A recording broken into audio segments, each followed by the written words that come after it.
Assalamualaikum warahmatullahi wabarakatuh.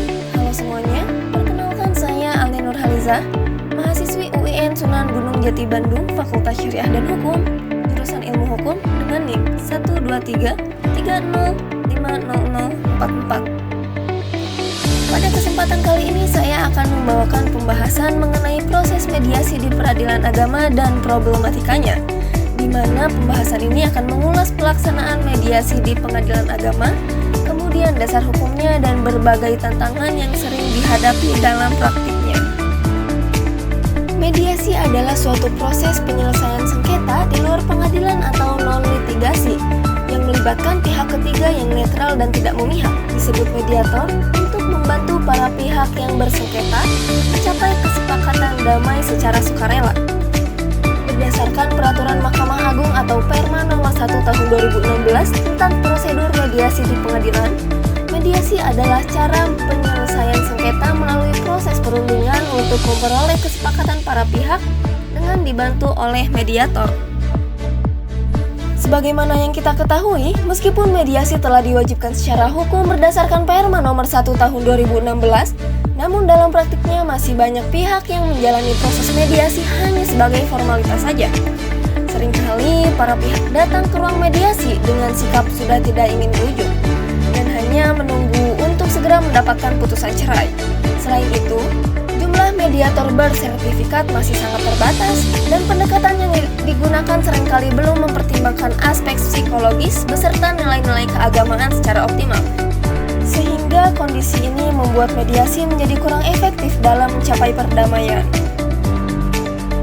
Adapun dasar hukum yang menjadi landasan dari mediasi ini yakni tercantum dalam pasal 31 ayat 1 Undang-Undang Nomor 50 Tahun 2009, kemudian Perma Nomor 1 Tahun 2016.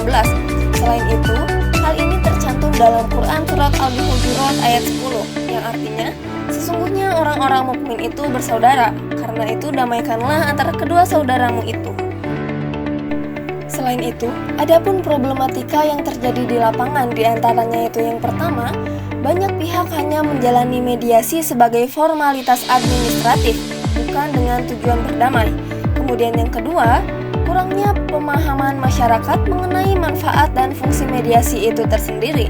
Kemudian yang ketiga, tidak semua mediator memiliki sertifikat dan kompetensi khusus, terutama dalam menangani konflik emosional dan keagamaan.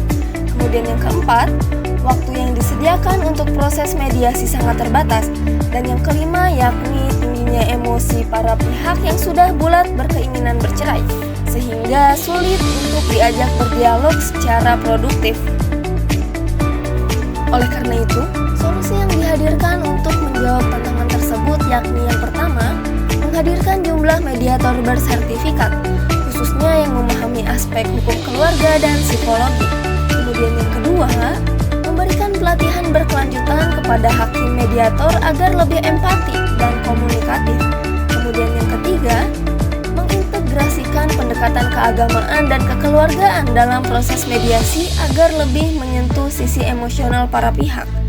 Kemudian yang keempat, yakni memberikan edukasi kepada masyarakat tentang pentingnya mediasi dan bagaimana manfaatnya dalam menjaga hubungan pasca perceraian, terutama untuk kepentingan anak mereka.